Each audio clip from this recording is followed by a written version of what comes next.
Hey, this is Pastor Michael Urisha, and I want to invite you to hit that like and subscribe button and drop us a comment if you will. Don't forget to hit the notification bell so you receive all of our updates. God bless you. Come on, let's get to the word. The man said, "This is now bone of my bones, flesh of my flesh. She shall be called woman, for she was taken out of the man. That is why," here it is, here's the marriage, "a man leaves his father and mother and is united to his wife, and they become one flesh." Let me break this down for you. This is a biblical marriage. Verse 24 says, "a man." In the Hebrew, the word is ish. It means male. In other words, an X and a Y chromosome. He leaves his father and mother. He doesn't leave his two mommies. He doesn't leave his two daddies. I'm just trying to speak plain. He leaves his father and he's united to his wife. One wife. There's no polygamy here. Wife in the Hebrew, isha.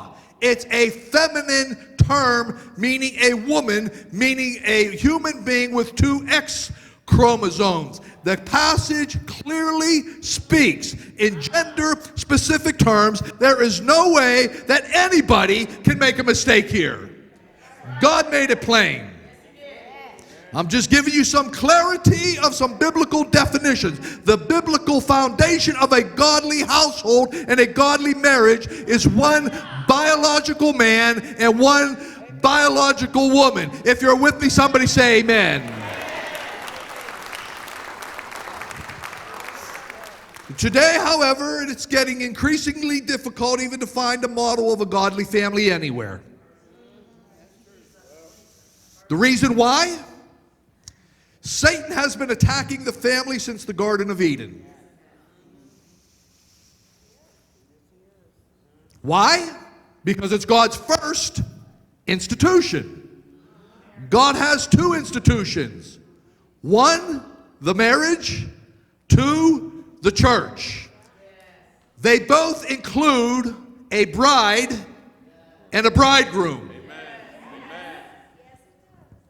I hope somebody's getting some revelation that's causing some transformation here for y'all. That's why the Bible labels those who are apostate as adulterers. That's why the Bible labels the false church in the book of Revelation as the whore, as the prostitute. Are you understanding this? This is about a marriage.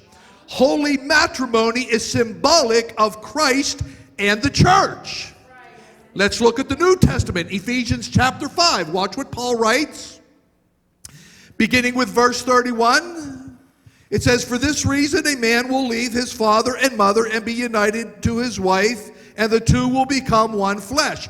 Paul quotes Genesis chapter 2 and 24, which we just read. It did not change in the New Testament. This is a profound mystery, but I'm talking about Christ, the church. The marriage, the natural marriage, is to reflect God's love. It's to reflect God's grace. The marriage is to reflect God's mercy and His forgiveness. The marriage is to reflect God's tenderness toward His bride, church. The husband is to reflect tenderness toward his wife. Come on, y'all follow me here, say amen.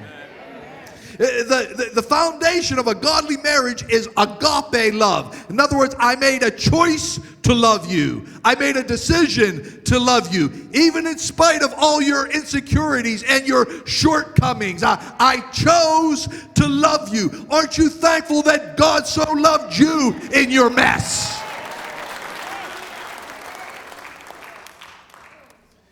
Listen, somebody, single, you don't fall in love.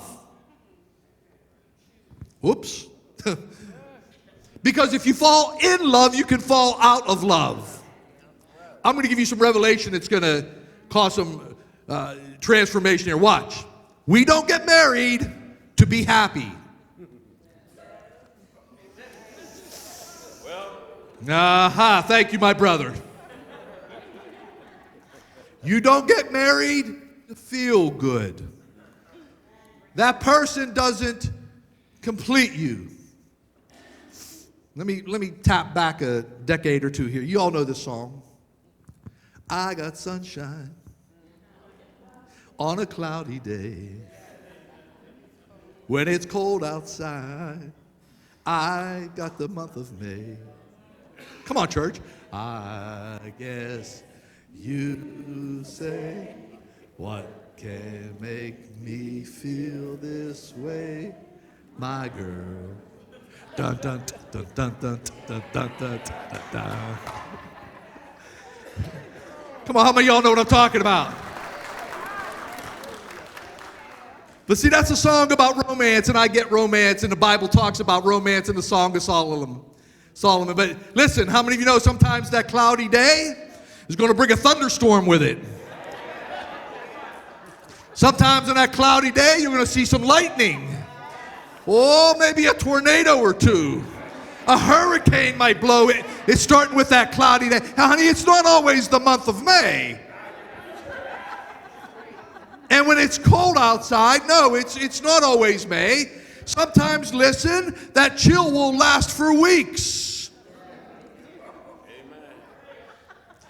It's sometimes, I know, so see, some of you are all getting this now.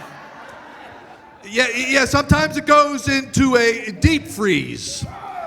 And the manifestation, it comes out this way sometimes. I got a headache.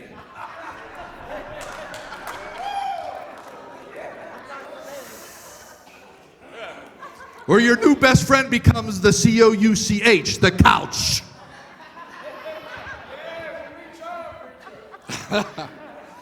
Thank you, my brother. Y'all hear what I'm saying here? Listen, marriage isn't this thing that they show on this Bachelorette or whatever, these programs. Please. That is not what marriage is talking about in the Bible. Listen, all those things are shifting sand. Our marriages, our families must be built on Christ because He is the solid rock on which we stand. Come on and put your hands together and give Him a praise in the house.